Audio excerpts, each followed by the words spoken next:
to become familiar. Why? Because the Supreme Court says, do it, period. And if you look into the CAFC, into the Court of Appeals of the Federal Circuit, into their last decisions, and this morning I gave you a list of 6 decisions which were picked up by the Supreme Court and then returned and then redone by the CAFC, then you see they are fighting with it, they are struggling, they are trying to find out what is it. And they are working into this direction. So they are trying to get there, but it will take a little bit more time. And wait until we are through. And wait until we are through what, oh.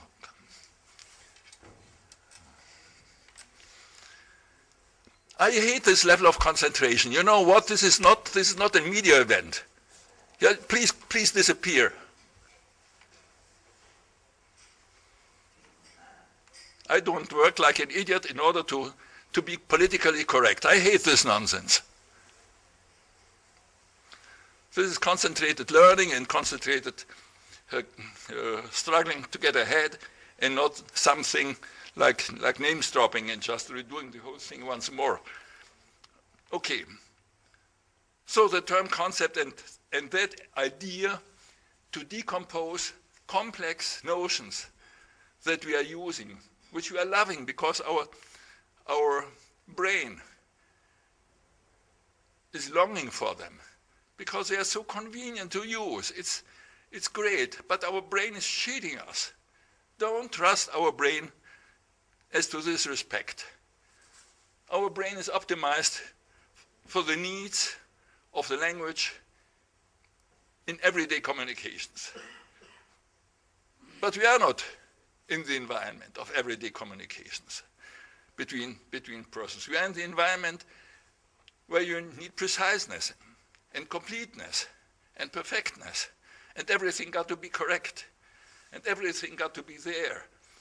And our language simply is not designed for this use, and our brain is cheating us. It tells us these powerful concepts are great. And actually in daily life it works beautifully. But we know in IT and system design it doesn't work. And if you go into the area of automatically detecting semantic, you discover it's absolutely impossible to derive automatically the meaning of a natural sentence from the structure of the language. We still have a long way to go there, and that is what Professor Paschke is going to elaborate on. Okay.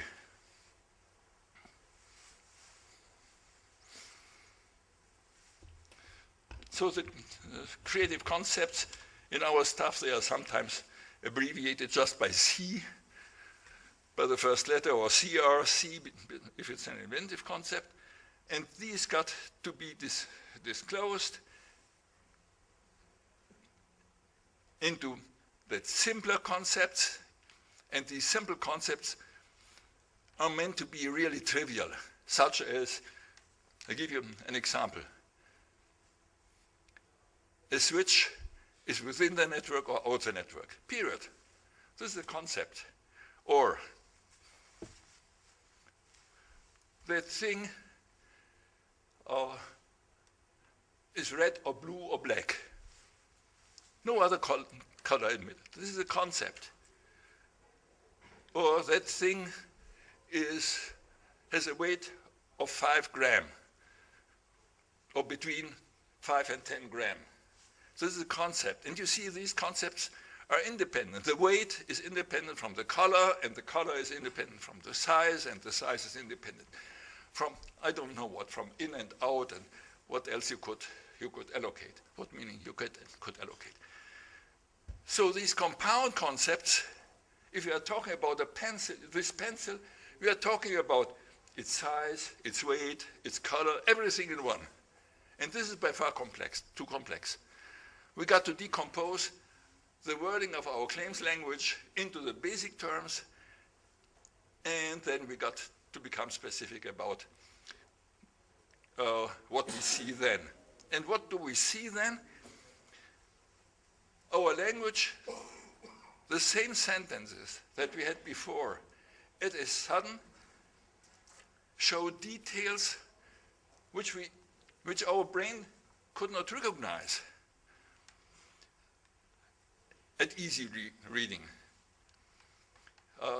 And that is comparable what means X-raying, what we know from medical treatments, that if the doctor doesn't see something with my hand or with my tooth, he makes an X-ray photography, and then he sees much more details about the whole thing.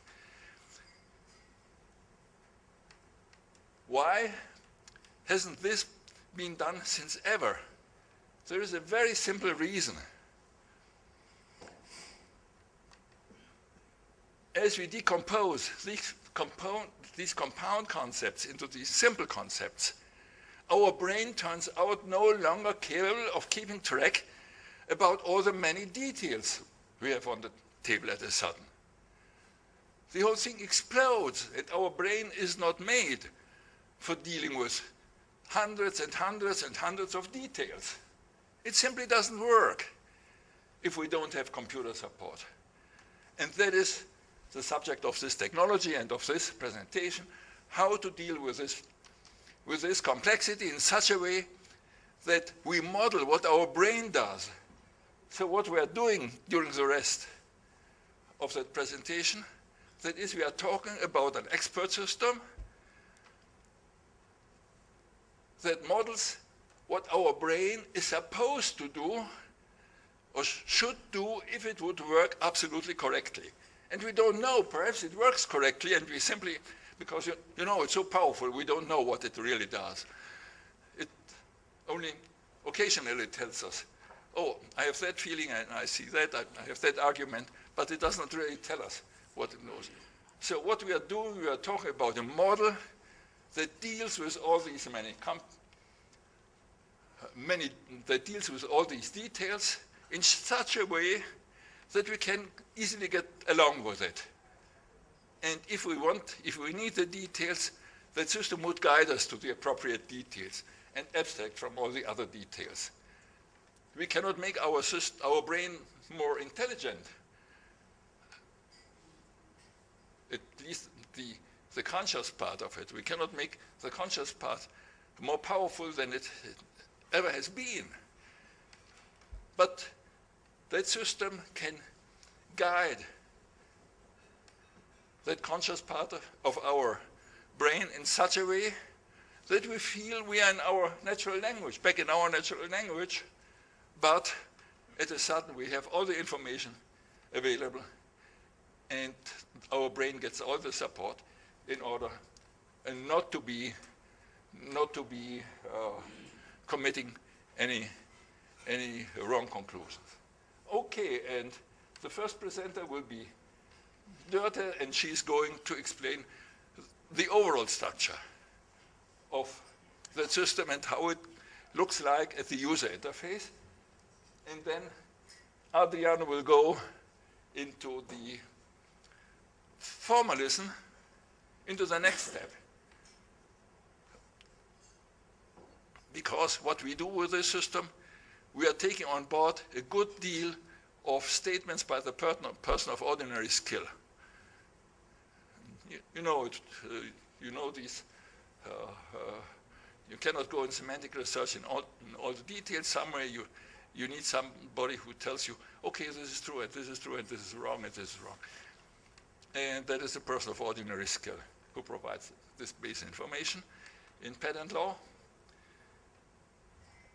And to some degree, you can also remove it from arguing. We all know about the problems with experts when it comes to interpret the meaning of a law, what is the meaning as you try to apply it to these many details that we have in front of us. That is a lawyer's business to explain what the whole thing is, and what you do not want to have in there, that is the strong position of the person of ordinary skill. If we could remove it, it would be beautiful. And this is the main subject Professor Adrian's presentation. It's formal research. And then Inna is doing something quite different during the day presentation. She is a Russian, and she is going to report a little bit about how the whole thing relates to the state of the national patent system in Russia. And the last presenter, Chet Iyer, is Indian. I bumped into him 2 years ago when I gave the first presentation about the whole thing.